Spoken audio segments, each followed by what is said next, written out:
नमस्कार विद्यार्थी मित्रांनो, मी सुवर्णा मगर आपल्या सर्वांचा स्पर्धा अभ्यास या यूट्यूब चॅनलवरती स्वागत करते.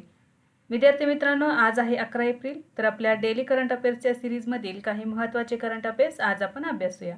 चला तर मग आजच्या व्हिडिओला सुरुवात करूया. फर्स्ट क्वेश्चन आहे, इंटेलने आशिया पॅसिफिक आणि जपान क्षेत्रासाठी उपाध्यक्ष व व्यवस्थापकीय संचालक म्हणून कोणाची नियुक्ती केली आहे? तर या प्रश्नाचे योग्य उत्तर आहे पर्याय क्रमांक 3, संतोष विश्वनाथन. इंटेल कंपनीने संतोष विश्वनाथन यांची आशिया पॅसिफिक आणि जपान क्षेत्रासाठी उपाध्यक्ष आणि व्यवस्थापकीय संचालक म्हणून नियुक्ती केलेली आहे. या पदावर त्यांच्याकडे एपीजी क्षेत्रातील व्यवसायाचे नेतृत्व करण्याची जबाबदारी सोपवण्यात आली आहे. ते या क्षेत्रात महसूल वाढवणे आणि स्थानिक बाजारपेठांमध्ये इंटेलचे स्थान अधिक मजबूत करण्याचे काम पाहतील. संतोष विश्वनाथन हे गेल्या 21 वर्षापासून अधिक काळ इंटेल कंपनीशी जोडलेले आहेत. यापूर्वी त्यांनी इंटेल इंडियाचे उपाध्यक्ष आणि व्यवस्थापकीय संचालक म्हणून कार्य केलेले आहे. 2024 मध्ये भारताला स्वतंत्र क्षेत्र घोषित करण्यात आले होते, ज्याचे नेतृत्व विश्वनाथन करत होते. आता त्यांच्या कार्यक्षेत्राचा विस्तार करून संपूर्ण एपीजे क्षेत्राची जबाबदारी त्यांच्याकडे सोपवण्यात आलेली आहे. नेक्स्ट आहे, आर्टेमिस 2 मोहिमेच्या अंतराळवीरांनी सर्वात पहिला शिप टू शिप कॉल कोणासोबत केला आहे? तर याचे योग्य उत्तर आहे पर्याय क्रमांक 1, आंतरराष्ट्रीय अंतराळ स्थानक.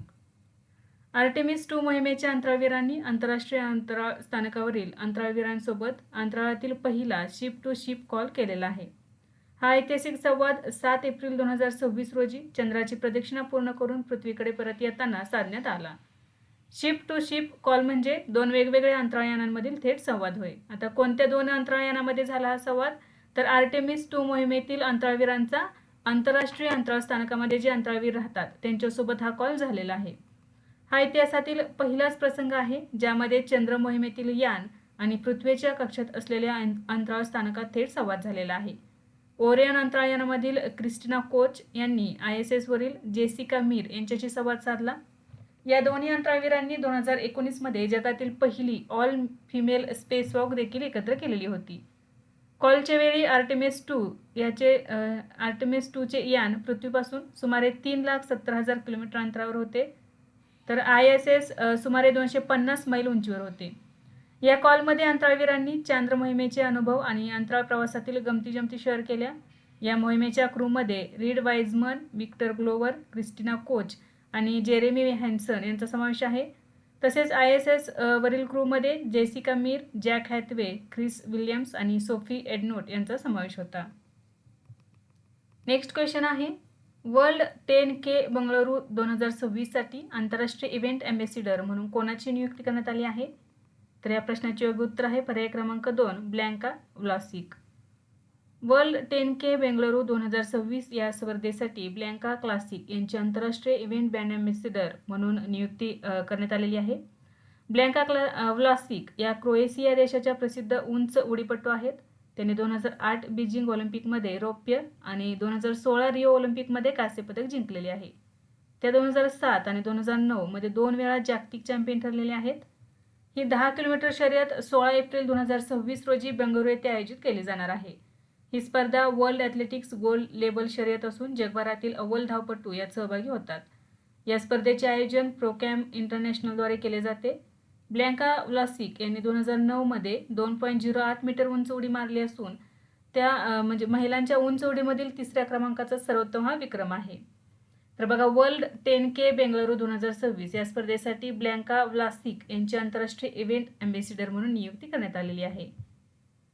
नेक्स्ट आहे, भारतीय राष्ट्रीय महामार्ग प्राधिकरण म्हणजेच NHAI यांनी टोल प्लाझावर रोख रक्कम स्वीकारणे कधीपासून पूर्णपणे बंद केले आहे? तर या प्रश्नाचे योग्य उत्तर आहे पर्याय क्रमांक 2, 10 एप्रिल 2026 पासून. भारतीय राष्ट्रीय महामार्ग प्राधिकरणने 10 एप्रिल 2026 पासून सर्व टोल प्लाझांवर रोख रक्कम स्वीकारणे पूर्णपणे बंद केले आहे. आता टोल भरण्यासाठी केवळ फास्टॅग किंवा UPI QR कोड यासारख्या डिजिटल माध्यमांचा वापर अनिवार्य करण्यात आला आहे.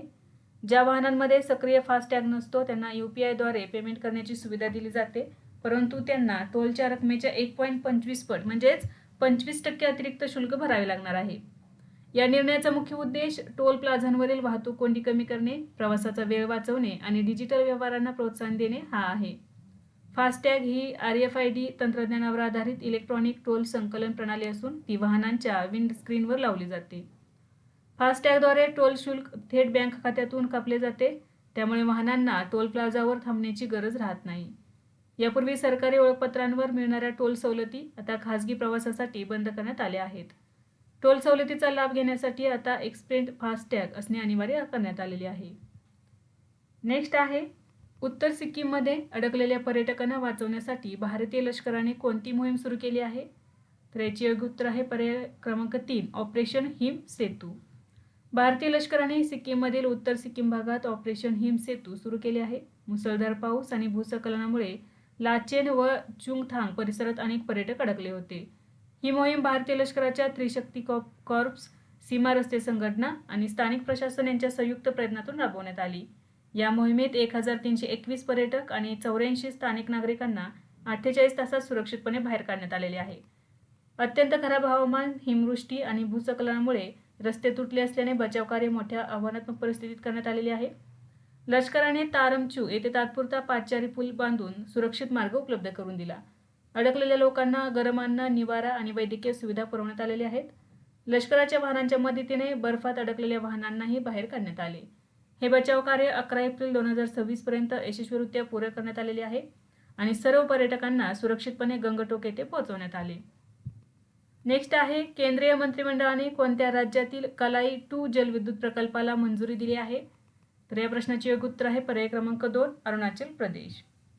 केंद्रीय मंत्रिमंडळाने अरुणाचल प्रदेशमधील कलाई 2 जलविद्युत प्रकल्पाला मंजुरी दिली आहे. हा प्रकल्प अरुणाचल प्रदेशातील एन्झॉ जिल्ह्यात लोहित नदीवर उभारण्यात येणार आहे. या प्रकल्पाची एकूण वीज निर्मिती क्षमता 1200 मेगावॅट इतकी आहे. या प्रकल्पासाठी 14,105.83 कोटी गुंतवणुकीला मंजुरी देण्यात आली आहे. हा प्रकल्प सुमारे 78 महिन्यात पूर्ण होण्याची अपेक्षा आहे. या प्रकल्पाची अंमलबजावणी THDC इंडिया लिमिटेडद्वारे केली जाणार आहे. या प्रकल्पातून दरवर्षी सुमारे 4,852.95 दशलक्ष युनिट स्वच्छ ऊर्जा निर्माण होणार आहे. हा लोहित खोऱ्यातील पहिलाच मोठा जलविद्युत प्रकल्प ठरणार आहे. याचबरोबर मंत्रिमंडळाने कमला जलविद्युत प्रकल्पालाही मंजुरी दिली असून त्याची क्षमता 1,720 मेगावॅट एवढी आहे. नेक्स्ट आहे, 2026च्या आशियाई कुस्ती चॅम्पियनशिपमध्ये भारतीय ग्रीको रोमन कुस्तीपटूंनी किती पदके जिंकली आहेत? याचे उत्तर आहे पर्याय क्रमांक 1, 5 पदके. आशियाई कुस्ती चॅम्पियनशिप 2026 ही स्पर्धा किर्गिस्तानमधील बिश्केक येथे आयोजित करण्यात आली. या स्पर्धेत भारतीय ग्रीको रोमन कुस्तीपटूंनी एकूण 5 पदके जिंकली आहेत. या पदकांमध्ये 2 रौप्य आणि 3 कांस्य पदकांचा समावेश आहे. रौप्य पदक विजेते ललित सहरावत यांनी 55 किलो वजनी गटात रौप्य पदक जिंकले. दुसरे आहेत नितेश सिवाच यांनी 97 किलो वजनी गटात पदक मिळवलेले आहे. कांस्य पदक विजेते सुनील कुमार 87 किलो वजन गटात, प्रिन्स 82 किलो वजनी गटात आणि सचिन सहरावत 67 किलो वजनी गटात कांस्य पदक जिंकलेले आहे. भारताने या स्पर्धेसाठी एकूण 30 कुस्तीपटूंचा संघ पाठवला होता. या संघामध्ये ग्रीको रोमन, पुरुष फ्रीस्टाईल आणि महिला कुस्ती या तिन्ही प्रकारांमध्ये प्रत्येकी 10 खेळाडूंचा समावेश होता. नेक्स्ट आहे, 7 एप्रिल 2026 रोजी निधन झालेले जिम विटेकर हे कोणत्या देशाचे गिर्यारोहक होते? तर याचे योग्य उत्तर आहे पर्याय क्रमांक 2, अमेरिका. जिम विटेकर हे अमेरिकेचे दिग्गज गिर्यारोहक होते. त्यांचे 7 एप्रिल 2026 रोजी वयाच्या 97व्या वर्षी निधन झाले. 1 मे 1963 रोजी माउंट एव्हरेस्ट सर करणारे ते पहिले अमेरिकन गिर्यारोहक ठरले. त्यांनी शेर्पा नवांग गोम्बू यांच्यासोबत एव्हरेस्टचे शिखर सर केलेले होते. 1978 मध्ये K2 सर करणाऱ्या पहिल्या यशस्वी अमेरिकन मोहिमेचे त्यांनी नेतृत्व केले होते. 1990 मध्ये त्यांनी अमेरिका, सोव्हिएत युनियन आणि चीन या देशांच्या गिर्यारोहकांना एकत्र आणून इंटरनॅशनल पीस क्लाइंब आयोजित केली होती. ते REI या प्रसिद्ध आउटडोअर कंपनीचे पहिले पूर्णवेळ कर्मचारी आणि माजी मुख्य कार्यकारी अधिकारी होते. त्यांच्या उल्लेखनीय कार्यासाठी जॉन F केनेडी यांनी त्यांना हबार्ड मेडल देऊन सन्मानित केले होते. नेक्स्ट आहे, नुकतेच माजी केंद्रीय मंत्री म्हणून कार्यरत असलेल्या काँग्रेसच्या एका ज्येष्ठ नेत्याचे एप्रिल 2026 मध्ये निधन झाले. त्या कोण होत्या? तर याचे योग्य उत्तर आहे पर्याय क्रमांक 2, मोहसिना किडवाई. मोहसिना किडवाई यांचे 8 एप्रिल 2026 रोजी वयाच्या 94व्या वर्षी निधन झाले. त्या भारतीय राष्ट्रीय काँग्रेसच्या एक ज्येष्ठ नेत्या होत्या. त्या उत्तर प्रदेश काँग्रेस कमिटीच्या अध्यक्ष होत्या. 1978ची आझमगड पोटनिवडणूक त्यांनी जिंकलेली होती. त्यांनी पंतप्रधान इंदिरा गांधी आणि राजीव गांधी यांच्या नेतृत्वाखाली केंद्रीय मंत्री म्हणून काम केले.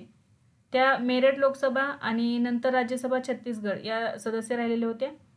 त्यांनी आरोग्य, ग्रामीण विकास, वाहतूक आणि शहरी विकास यासारख्या महत्त्वाची खाती सांभाळलेली आहेत.